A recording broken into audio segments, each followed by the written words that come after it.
Good morning, everyone. Welcome back. Well, here we are completing 1 month of isolation.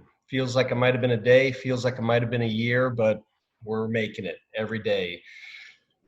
Today we have episode 3. Almost sounds like something out of Star Wars, but it is a big day because we have some big guns with the pipeline safety management system information gurus, as I know them, and I talk about them. So I'm excited to do that today. James, how are you today? I'm well. Texas announced yesterday that we may be transitioning back on Friday. So there's an amount of terror and an amount of excitement probably mixed all into a glove starting Friday. So we don't know what any of that looks like officially. There's different phases and different groups coming back, but for us, I think we're just gonna stay the course. But kind of exciting to start seeing a light at the end of the tunnel a bit. But appreciate everybody's time today. Jimmy, thanks for the handoff. We have got a powerhouse crew today with us. I can say that because we're teammates, and that's what teammates do. But before we get started, let's just go around. Jimmy, I'll start with you. How does everyone take their coffee? Well, I do an iced coffee, so it's not actually hot. Iced coffee in a Tlingit tribe mug from the Pacific Northwest. Beautiful. Steve? I've never met a cup of coffee I didn't like unless it had sugar in it. So this particular cup is black decaf. I've found that recently, if I drink too much coffee with the caffeine, I get a headache. But I'll drink a couple, 2-3 cups of full strength with maybe cream in it, and then I transition over to decaf black. Full disclosure, I don't trust anybody that drinks decaf, but that's fine. We'll get through it today. Kelsey, how about you? This is actually Diet Mountain Dew, so I don't drink coffee, but in the spirit of today, I had to put it in a coffee cup. So it'd be Diet Mountain Dew with Jim and James. Yep. Also can't trust that. There's no doubt about it. But we are glad you're here. Thank you guys for joining us. Let's jump right in. Today's episode, we have got the Executive Director of Pipeline Safety, Steve Allen. We've already mentioned a teammate at EWN. We're glad he's here. Ms. Kesley Klingler. It's hard for me to say your last name, so I try not to. Kelsey is actually one of our newest teammates here, and she is the Director of Pipeline Safety.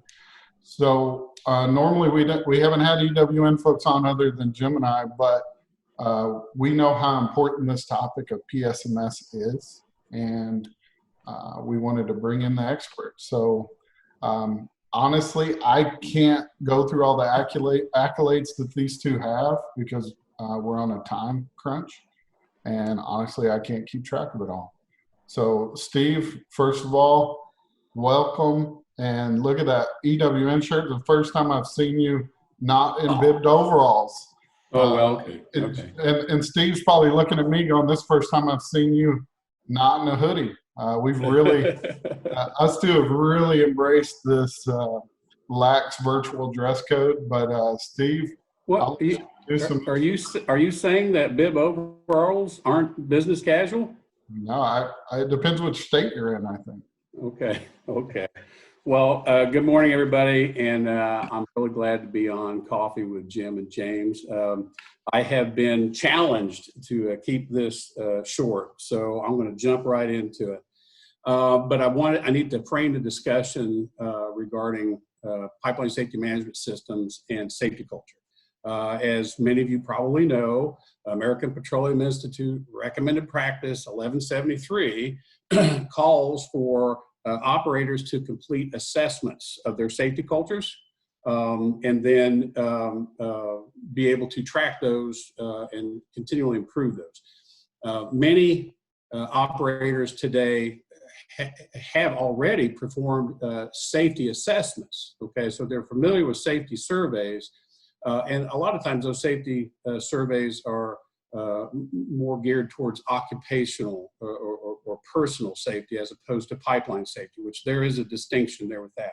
Now, I do want to read some captions out of the RP just because I want to make sure that I quote them correctly. So just bear with me here, okay? So the definition of safety culture.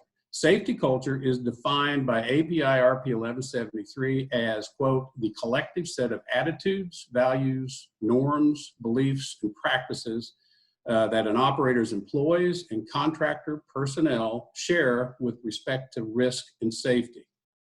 API 1173 goes on to say, quote, although a positive safety culture can exist without a formal PSMS, an effective PSMS cannot exist without a positive safety culture. Therefore, operators should actively work to assess and improve their safety culture. So that's why this is such a big topic right now.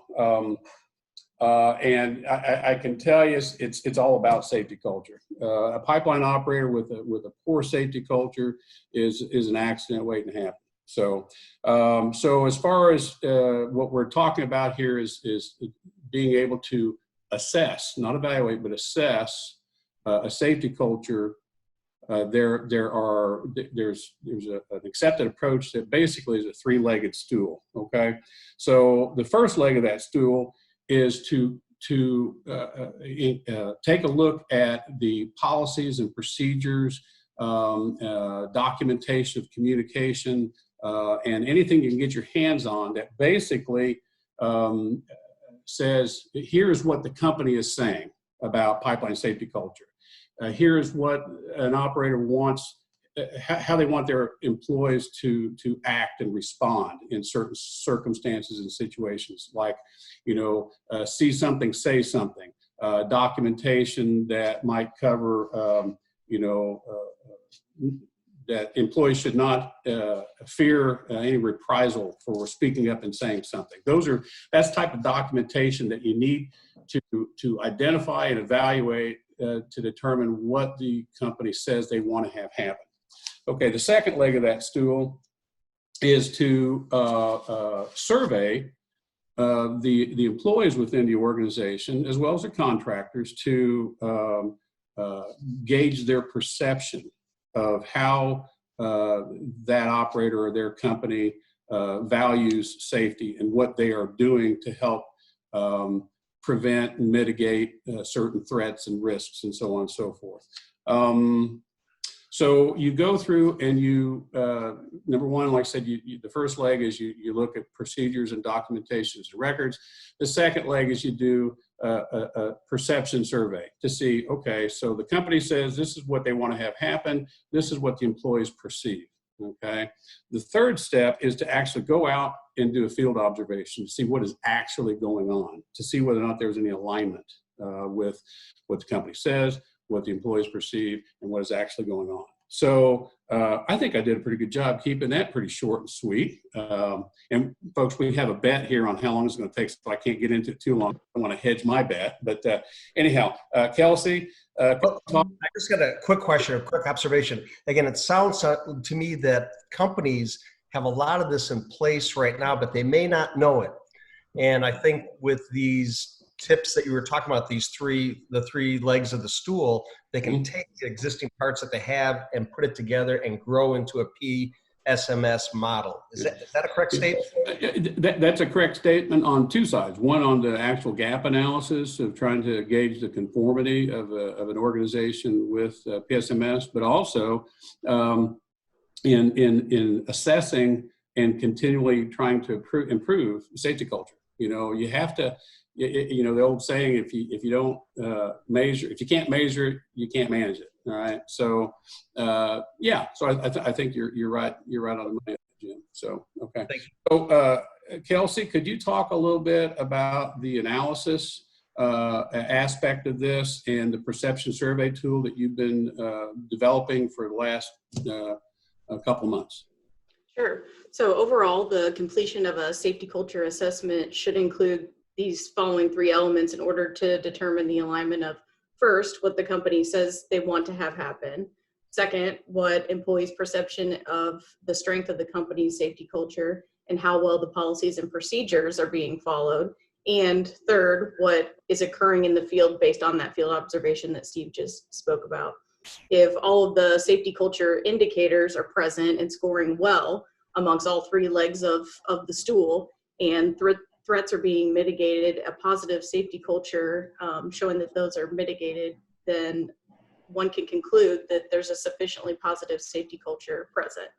So the perception tool that Steve discussed, the survey we developed was created by starting with the 10 elements that are outlined in RP 1173. The questions are also tied to various SMS categories, such as issues or positive safety culture indicators that allow our survey platform to analyze the responses into easily viewed data and dashboards and reports so that it can highlight the problem areas that an organization is having, or also highlight positive areas, so that they can then use that information to create a baseline of their culture perception, and as well as based on those results, create an issue. We can create issue-focused surveys so that organizations can identify specific areas of improvement and develop strategic strategies and solutions to try and resolve those issues.